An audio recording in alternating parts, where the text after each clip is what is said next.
कितनी बड़ी लड़ाई रही आपके लिए? बहुत बड़ी लड़ाई लड़ी है मैंने, और डिले भी उतना ही ज्यादा हुआ है। 2001 से सजा हुई, उसके बाद सुप्रीम कोर्ट से 2003 से, उसके बाद प्रेसिडेंट के पास पड़ी रही 8-10 साल, उसके बाद डिले के ऊपर और डिले सुप्रीम कोर्ट से हुई है, जो आज हमें डिसीजन मिला। कितने साल ये जो पिटिशन है वो पेंडिंग रही सुप्रीम कोर्ट में? 8 साल से ज्यादा समय, 8 से 10 तक। तो इस दौरान जो एक लंबी लड़ाई रही, आप किस मानसिक दौर से गुजरी, और आज जब फैसला आया उसके बाद आप पे क्या बीती?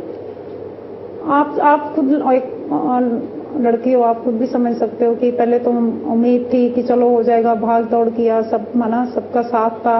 अब आज का तो फैसले की ऐसी, अगर कानूनी पक्ष से देखा जाए तो हमें उम्मीद ही नहीं थी, क्योंकि हमारा कानूनन तौर से हम कानून की लड़ाई कानून के दायरे में रहकर लड़ रहे थे, तो उसमें हमको उम्मीद नहीं थी कि जज साहबान जो है इसको बिल्कुल देखे नहीं और उसको पॉलिटिकल फैसला ही करेंगे। आप देवेंद्र सिंह भुल्लर जी के भी हालात कैसे हैं, मतलब क्या वो जेल में हैं या? वो तो 2-2.5 साल से हॉस्पिटल में थे। उनकी कैसी तबीयत कैसी है? हाँ, तबीयत ना कुछ खाना ना पीना ना मेडिसिन के उसमें सोते रहो, ना नहाना नहीं कितने दिन, तो हिज कंडीशन इज वर्स। आप कब मिली उनसे आखिरी बार? 2 दिन हुए। 2 दिन हुए। हाँ। तो आपको पहचानते हैं? नहीं, मैंने खाना थोड़ा बहुत दे देते हैं खाने के लिए कि चलो खुद भी थोड़ा बहुत जबरदस्ती डॉक्टर्स बोलते हैं कि इनको खिलाओ। तो इस हालत में आपको लगता है कि आपको उम्मीद थी कि जो सुप्रीम कोर्ट है रहमदिली दिखाएगी और सजा को, रहमदिली और कानून की भी कदर करेगी, कानूनन पक्ष भी देखेगी, मगर वो सब उन्होंने कुछ भी नहीं देखा है। कोई कानून नहीं देखा गया है, क्योंकि किसी भी मेंटल अनस्टेबल व्यक्ति को ऐसी सजा बहाल नहीं रखी जाती। और दूसरा, जो सरकार को सुजेस्ट करने की बजाय कि आप डिले के ऊपर कोई टाइम लिमिट रखो, लोगों को ऐसे नहीं घड़ीसो, ऐसे नहीं उनके ऊपर टॉर्चर नहीं करो उनको मेंटली, इसकी जगह उन्होंने उन्हीं को ठीक बोला है कि उनसे कोई पूछ ही नहीं सकता। जब देवेंद्र सिंह भुल्लर को जब जर्मनी से लेकर आए थे तब का हमें कुछ बताइए कि किस ग्राउंड्स पे उन्हें यहाँ पे लेकर आए थे? जैसे हमें बताया गया है कि बोला गया था कि डेथ पेनल्टी नहीं देंगे। उनका असाइलम अप्रूव था हाई कोर्ट से, लोअर कोर्ट से रिजेक्ट हो गया था, उनके वहाँ अप्रूवल पड़ी हुई है। अब भी उन्होंने बोला भी है पेपर्स में भी कि अगर उनको छोड़ दिया जाए तो हम उनको यहाँ लाएंगे, वहीं ट्रीटमेंट वगैरह हो सकता है, मगर अब उन सब चीजों को इन्होंने कोई देखा ही नहीं है। उस बात को भी नहीं देखा कि किसी दूसरे कंट्री में जाए, ट्रायल किया, ट्रायल के बाद उसको वापस भेज दो। जैसे जो सिख समुदाय है वो भी अपनी जो है वो सहानुभूति दिखा रहा था, आज उन्होंने बोला है कि सही नहीं हुआ है, तो इस पर आप क्या कहेंगी? आपको सपोर्ट मिला उस समुदाय से कि मतलब इसे कन्वर्ट किया जाना चाहिए?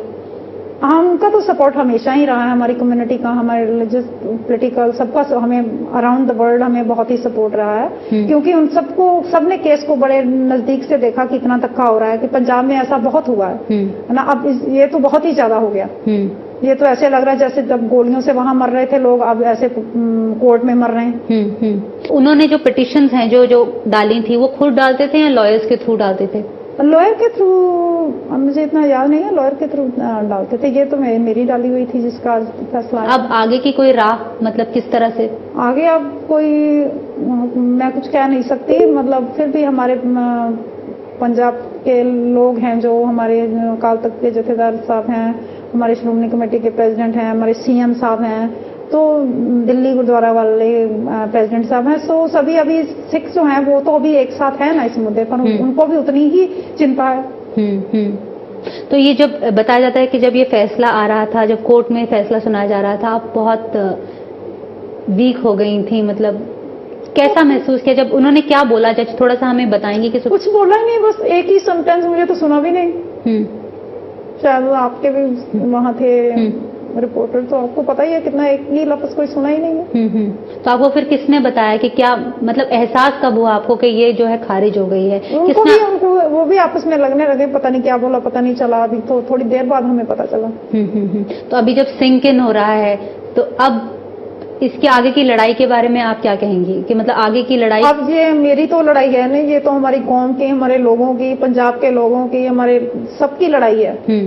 अब सबको एक साथ होकर लड़ना पड़ेगा और बात करनी पड़ेगी। तो शायद हम अकेले कुछ भी नहीं कर सके, हमें तो क्या, हम बचे हैं, हमारे घर वाले पहले मार दिए, तो हम भी मरने को तैयार है। हाँ, अगर 84 वालों को भी बराबर सजाएं दी जाए, उनके साथ तो जस्टिस कर रहे हैं अपनी तरफ से कि उनके एविडेंस होते हुए इतने लोगों को मारा, फिर भी वो खुलेआम घूम रहे हैं। It's very unfair. वो अब भी खुले आप घूम रहे हैं, उनके लिए कह रहे हैं कि इनफ एविडेंस नहीं है। हमारे तो एविडेंस ही नहीं है। 133 गवाह थे अगर आपने केस पढ़ा, और डायरेक्ट एविडेंस कोई नहीं था, सिर्फ कन्फेशनल स्टेटमेंट अंडर टॉर्चर। वो तो आप मेरे पास बैठ के आप बोलो कि मैडम ये लिखो लिखो लिखो, तो अंगूठा लगाओ तो लिखो तो कर दोगे, मैं आपको बोलूं आप कर दोगे। तो कहीं ना कहीं आपको लग रहा है कि जो सरकार है वो डबल गेम प्ले कर रही है? बिल्कुल, जरा भी कोई शक की गुंजाइश नहीं होनी चाहिए अगर किसी को फांसी की सजा सुनाई, ये कानून कहता है। मगर यहाँ तो शक ही शक था। एक आदमी तो साजिश भी नहीं कर सकता, को अक्यूज्ड बरी है। अगर उसको 10 साल की सजा होती है, उसको फांसी की होती, तो 2 जन तो साजिश करेंगे, एक आदमी किसके साथ साजिश कर लेगा? आखिरी सवाल, जो एक इतना लंबा ड्यूरेशन रहा है फैसला आने तक, उसके बारे में थोड़ा खुल के बताइए कि मतलब किस तरह से आपने फेस किया, और अब जो आप क्या फेस करना चाहती हैं, मतलब आपको क्या लग रहा है कि कुछ उम्मीद है कि नहीं है? वो तो बहुत ही मुश्किल, एवरी डे वेट करना कि आज कोर्ट कहती है ये पिछले 2 साल से 10 साल से, एक्चुअली तो इनको 18 साल वहां हो गए हैं। 18 साल से ही हम कोर्ट ट्रायल में भी यही होता था, आज तारीख पड़ गई, 6 महीने तारीख नहीं पड़ी, फिर जज चेंज हो गया, फिर ऐसे ट्रायल ही 8 साल चलता रहा। ट्रायल पीरियड भी बहुत लंबे हैं यहाँ पर। ऊपर से फिर कोर्ट का प्रेसिडेंट का वो जो डिसीजन का प्रोसीजर है वो बहुत लंबा है। अब जो हायर कोर्ट है उसका जो फास्ट ट्रैक पर लगाया था कि उसमें डिसीजन तो 3-4 महीने में आना चाहिए था, उसमें 2 साल लग गए। तो आपको it is very very hard, very hard, it is not easy. तो आप चाहती हैं कि इसके ऊपर कोई कानून है कि इस तरह की जो पिटीशन है जल्द से जल्द सुनी जाए? पहली बात तो प्रेसिडेंट के उसके सेटअप होने चाहिए, ट्रायल ही फास्ट होने चाहिए, बॉटम से ही ट्रायल फास्ट होने चाहिए। अगर ट्रायल फास्ट होंगे तो लोगों को सजा मिलनी है सजा मिल जाएगी, नहीं मिलनी तो लाइफ मिल जाएगी। कुछ एक तरफ तो होना चाहिए ना, कानून तो बनने ही चाहिए।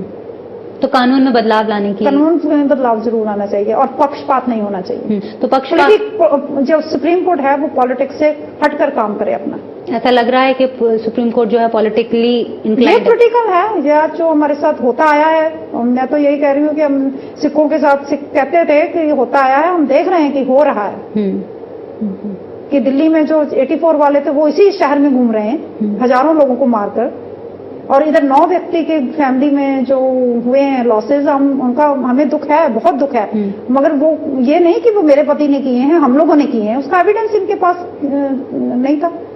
साजिश के तहत इनको बाहर से आने से इनको फंसाया गया है। ये जो देवेंद्र सिंह भुल्लर जी हैं, उनको मतलब बताया गया है कि जो सजा है, ये जो उनकी जो पिटीशन थी खारिज हो गई, किसी ने इसका तो उनको नहीं पता अभी कुछ भी, उनके उसकी समझ से बाहर की बातें हैं। जो पहले डाली थी तब थोड़ा उनको पता था। अभी जो नया डिसीजन आज सुप्रीम कोर्ट का, उनको नहीं पता, उनको किसी ने बताया नहीं।